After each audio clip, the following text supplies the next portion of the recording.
Hey, good evening, everybody. Chief Meteorologist Brad Panovich here. We are talking about weather tonight on Live Weather Impact as always, but we've got a lot of active weather going on in the Carolinas. If you spent any time outside today, it was finally warm. That was the first thing you noticed, but also, as we told you yesterday, incredibly windy. That wind was howling throughout the day. In fact, we had gusts in several locations well in excess of 35 miles per hour. These are the maximum wind gusts so far. Now, this is only at the official reporting station. Remember, there's a lot of places in between, but 35 in Charlotte, that's one of the highest gusts we've seen. 37 Greensboro, we'll talk to Tim about that. 37 in Jefferson. So when you're close to where the mountains are with wind, you know it's been a pretty windy day.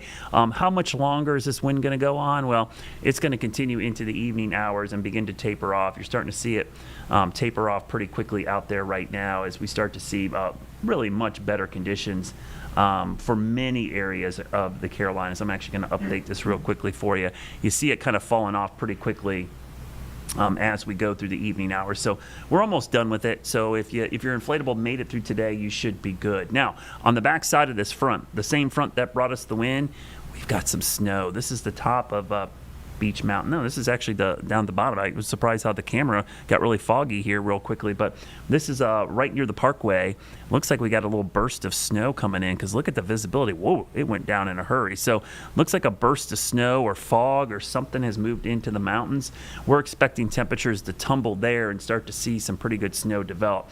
Where are the temperatures right now? We're still in the 50s. I mean, if it wasn't 6:30, this would still be the warmest of the month so far, but 57 was the high today. Only the second time this month we've been 50 plus, so certainly feels pretty good out there compared to what we've seen. But you notice the southwest winds changing to the northwest, and that will continue. Now, we did have some snow earlier. I'm going to loop this here, and you can see the snow kind of came and went. I've been watching that little area of rain that came through early. It's beginning to push east now. I'm not sure how much of this is reaching the ground. I'll probably look real quickly just to see what the surface reports look like. I'm guessing a lot of that is what we call virga. I'm not seeing a bunch of reports, but around Morganton, the Hickory, wouldn't be surprised to see a few raindrops. Excuse me. Oh, I'm sneezing there, making it to the ground. Certainly could see some as this pushes east, but you see the waves of precipitation. Yes, some of this is rain. It's going to change to snow pretty quickly as we go through the evening, and that will set the stage for what is likely going to be some pretty good northwest flow snow, which we'll get into a minute, and Tim and I will talk about. But look at the temperatures tonight. In the mountains, just a heads up, with the snow, the wind, and the falling temperatures, roads are going to get icy super fast. So prepare yourself for slick spots when we get into the overnight hours, because I suspect we will see some pretty slick spots, mainly in the higher elevations, but even the valleys could end up with some pretty good icing, especially with these rain came in early and kind of wet everything down a little bit. Now, as far as tomorrow is concerned, it's not as warm as today, but certainly could be a much nicer day than we've seen for most of the month, with temperatures in the upper 40s as opposed to the low 40s and 30s. Like yesterday was cold, but staying below freezing in the mountains, that's going to lead to that ice or whatever snow falls up there kind of sticking around. Now, I mentioned the winter weather advisory in effect. Let me show you all the counties that are included in that. That does include all of our mountain counties. Again, this is primarily for snow, but also the roads getting slick, and I should factor in that the winds are going to stay high up there. We could see near blizzard conditions. In fact, I'm going to try to widen this out here in a second. I'm going to show you, I don't have it labeled correctly, but we'll go up to West Virginia. You see that kind of maroon red? That is actually a blizzard warning. So for areas around Snowshoe, Pocahontas County, up in West Virginia, pretty significant snow event with this northwest flow. This is what it'll look like when we show you the futurecast. Actually, before I jump there, let me show you the futurecast. I'll show you the totals in a second. We'll make you wait for those, but I want to show you what the radar looks like. You see the waves of snow, and notice how it persists through the morning. A little bit of a lull, and then a second surge of moisture comes in Friday morning. So that could lead to additional snow and even some flurries up towards Tim and the Triad area. Certainly could see that happening. Now, how much snow are we talking about?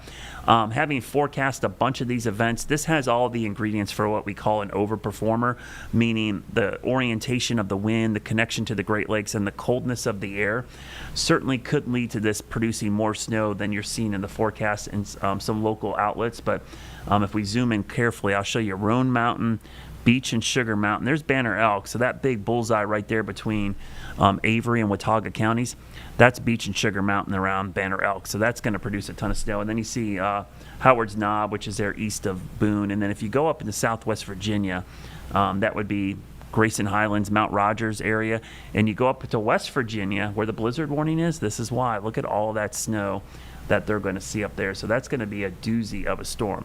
Speaking of a wild ride here, the snow is one thing, but look at the temperatures. Tomorrow, I think 49, 50, so below average. We should be in the mid 50s the next couple of days. But by Saturday, we jump all the way up to 60, so above normal. And then a deep freeze for one day. Really starts Sunday into Monday, but Monday looks incredibly cold with temperatures in the morning falling down into the teens. In the afternoon, highs only getting back into the mid 30s. So that is going to be the coldest day we are going to see for a while. And then we start to warm up. And we're going to get into this. I'm going to talk with Tim about this. But just to give you kind of heads up, the long range pattern, first, I want to start with this 6 to 10 day outlook. I'm going to back up here and grab it.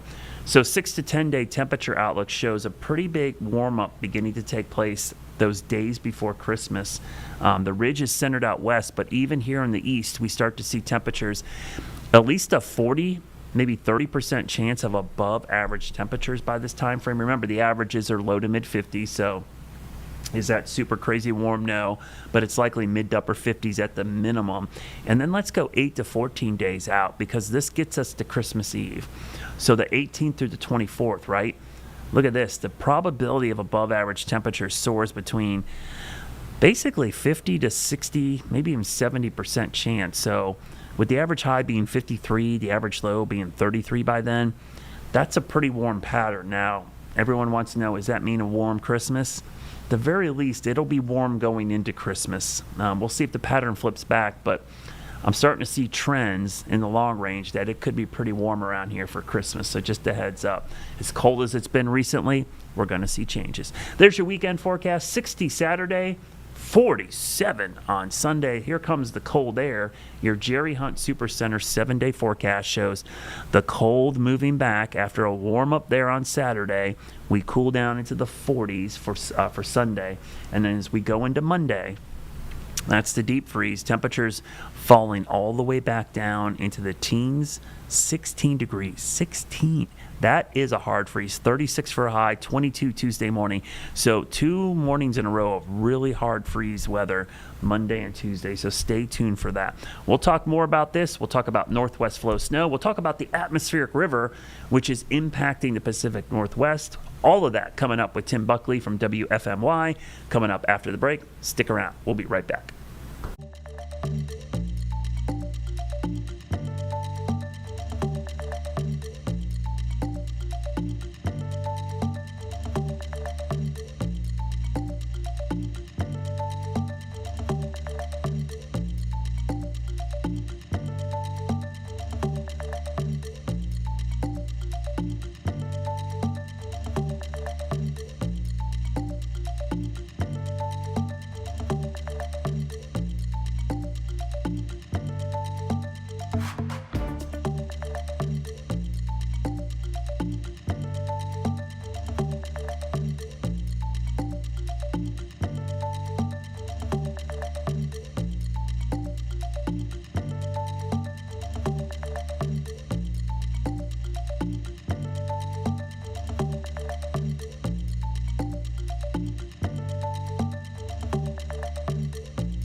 All right, welcome back, everybody. As always, Tim Buckley from WFMY joins me up in the Greensboro area, Triad. Tim, kind of a windy day as we expected. When I was looking at the max wind gust today, we tied with you guys and Jefferson with the highest wind gust in the area. So we definitely had those winds.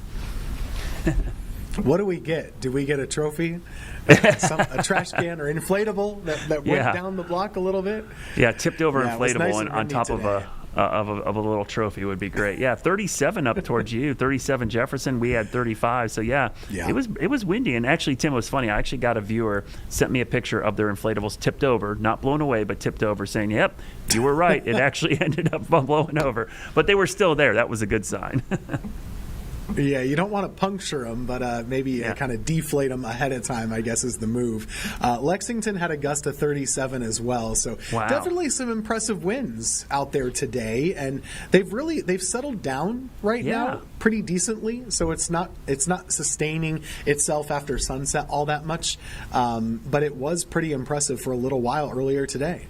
Yeah, it was kind of weird when I got up this morning. I'm like, it's a little breezy, and then all of a sudden, like mid-afternoon, they just kind of kicked up out of nowhere, and it was really howling. And all our evening shows, we had reporters out live, and all of them were like the wind was blowing over the mic, and you could hear it.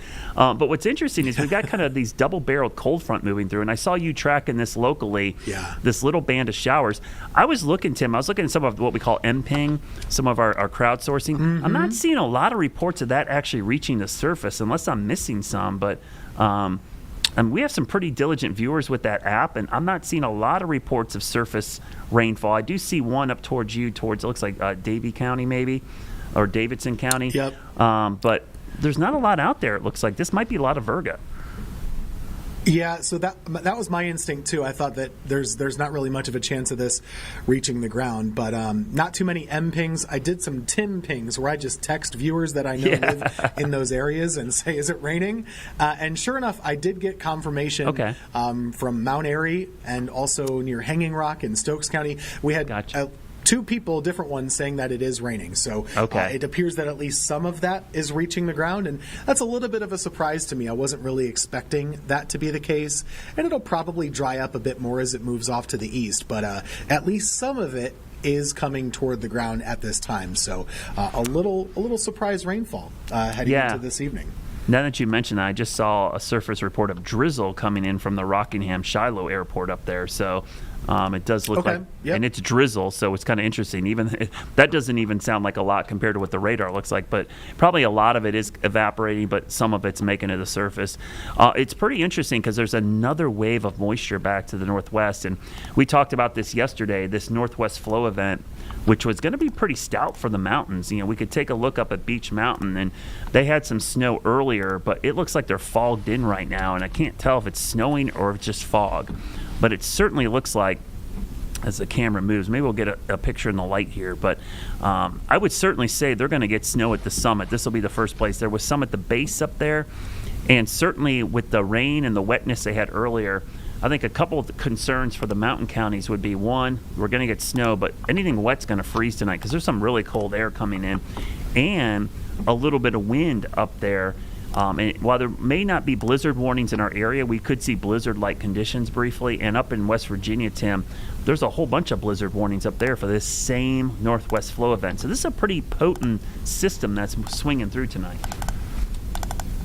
Has a lot of energy to it, and there's just a lot of motion to the air. It's going to be really nasty for sure. And wherever you get these Arctic, I guess this isn't a true Arctic front, but it has enough strength to it that there really is going to be low visibility, high winds, good amount of snow showers, not steady, but sporadic snow showers probably. And gosh, just looking at this camera, I showed it on the newscast a little bit earlier. It's just kind of mesmerizing to try and make out where these people actually are, because they just kind of emerge from the mist a little bit from time to time. And like you said, it's hard to tell exactly what's going on there. I was looking at a couple of the cameras in Banner Elk right there by the college, and you could see some snowflakes in the street lights at one point. But then it kind of would switch back to rain back and forth. So it seemed like maybe it's rate dependent at this point. and they're probably going to have to wait until that second round moves in. But they'll get some good snow. I noticed the map you were showing earlier had some impressive totals, it looks like. Yeah, and that's our in-house model. Let's quickly look at a map here called Mid-Level Energy, and that's the label we give it, Tim. But this is, for everybody who's a weather geek, this is the 500 millibar vorticity. Vorticity. So, yeah, so we got that, but look at that potent little lobe, or that area of red and orange that swings through. That's some pretty potent energy. That comes through tonight, Tim, yeah. And then we've got another surge that comes in right here. See this little dip right here Friday? That's that second surge of moisture. So 2 pieces of energy, and I think that's why we're seeing some of these crazy totals showing up in some of the guidance. So if I quickly will show you that. And I kind of believe this, having forecasts in the mountains, when you get this kind of setup, you tend to get what we call overproducing events. Not everywhere, but in those favored areas like Roan Mountain, Beach Mountain, Mount Rogers, the areas right on the Tennessee line. There'll be somebody up there that gets 6 or 7 inches of snow, and a couple other people will get a dusting, but that's kind of the way these setups work. So don't be surprised if you hear some crazy totals and then people in Boone and Banner Elk are going, where's all this snow? And it's probably on a mountain 10 minutes away, kind of like our afternoon thunderstorms here, where one town gets some flooding and somebody else goes, what rain? It's kind of that setup, Tim. It is really localized, to be sure, and some people get the good powder, other people will just kind of get left out, and those are the breaks. That's the way it works up that way. It's a much different climate, but it'll be fun to watch, at least from afar, if you can't get up there.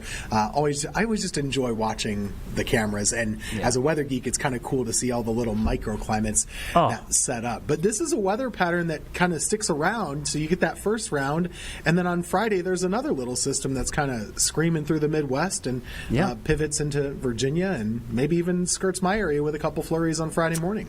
I saw that. That was pretty intriguing. We call that breaking containment. Sometimes when these vorticity maximums are really strong, they can produce a few snow flurries east, and definitely looks favored up towards you. Yadkin Valley over to the Triad definitely could see some flakes. Might be really early in the morning, so you got to be up early to maybe check those out. But that'll be fun to watch. Now, northwest flow snow is not an uncommon term for us, Tim, but our meteorologist Becca Birdsall did a great weather IQ today to kind of explain for folks that are maybe new to the area or don't understand what this means. And this means basically northwest flow means snow for the mountains. And here is the setup in our weather IQ. If you live in the mountains, you've probably heard the term upslope or northwest flow snow. But what exactly does that mean, and why does it keep the mountains snowy long after everyone else dries out? Let's raise your weather IQ. Upslope snow is simply orographic lifting in action. When winds slam into the mountains, the terrain forces that air to rise. As it lifts, it cools, condenses, and if there's enough moisture, creates clouds and falling snow. That's why the National Weather Service describes northwest flow snow as snowfall that forms during periods of low-level northwest upslope flow across the southern Appalachians. And here's the kicker. Behind many cold fronts, the winds naturally turn northwest. So even after the front clears the region and skies turn sunny here in the Piedmont, that northwest air is still rushing into the Tennessee-facing slopes of our mountains, getting forced upward and squeezing out bursts of snow. But upslope flow doesn't treat every area the same. Windward sides can stack up several inches, while the leeward may get little to nothing. Plus, post-frontal air is cold and dry, which means the snow that does fall is often fluffy and high ratio, meaning you get more snow from very little moisture. These locations, like the North Carolina-Tennessee border, high ridge lines, Beach, Sugar, and the Black Mountains routinely receive the heaviest upslope snowfall. With your weather IQ, I'm meteorologist Becca Birdsall. Yeah, so Tim, that's something we're very familiar with. And there's 2 reasons the mountains get a lot of snow. Elevation, obviously, it's cooler there. But yeah, every cold front in the winter, even the dry ones for us, sometimes produce a little bit of snow for them. And that's why they end up getting so much snow. It's a great feature of our mountains. But you were showing a graphic, and I loved you looking at that this Friday little disturbance might break containment, and kind of show the folks at home on your graphics there what that could mean for maybe some flurries making it over the mountains in this event. Yeah, so we have the system tonight and then lasting into tomorrow morning. That Becca was just explaining why. But as you look farther beyond that, there's really another one that's going to kind of be gaining steam, and we call these clipper systems. They come in from Canada and they move pretty quickly through the Midwest, and we mean really fast. So this is all going to take place over the course of half a day. Yeah. But you can see a pretty impressive band here, and we won't speak for them because this will probably be localized, but somewhere in Indiana is going to get some good inches out of this, probably Kentucky as well. And West Virginia. So that much is pretty certain. What's a little less certain, for the reasons that Becca was just explaining, is can you get the snow to move over the mountain? Because once you get to right about this point right here, that's the fall line of the Blue Ridge. And so you're going to have to force that air to go down a couple thousand feet. So that's the question. Right now, our model, which is not God here. This is not gospel, as we say. There's always room for error, but there is at least showing some potential early Friday morning that you might get some of those snow showers to bust out of the mountains a little bit. And so would it be in the Triad area? Would it be closer to the Virginia line? Yeah. Would it be the foothills? Who's to say? But it does seem like at least some spotty snow showers would be possible, probably just through about lunchtime. And then once you get beyond that, it's more or less a Virginia problem. Now, I'm not saying that model is going to be what ends up happening. Yeah. Others are a little more aggressive. Others are less aggressive. But it's interesting enough that I think, I've mentioned it in our forecast for Friday that don't be surprised if you see it. But at the same time, I would do your homework. I don't think we're going to have school delays or closures over this sort of thing. Or at least that's not my expectation right now. Yeah, those tend to be just a quick flurry or, a quick burst, and then they're done. And it's pretty light stuff. We're talking about orographic lift here in the southeast, Tim, but there's another kind of orographic lift that's really gone crazy the last couple of days, which I think has been kind of underreported on, but is the Pacific Northwest. We've got an atmospheric river out there. And Sean, quickly, let me show you Weather One real quickly. And if you're not familiar with this term, it's not a made-up term, by the way. It's a term where we got basically a flow of moisture. This used to be called the Pineapple Express if it comes from Hawaii.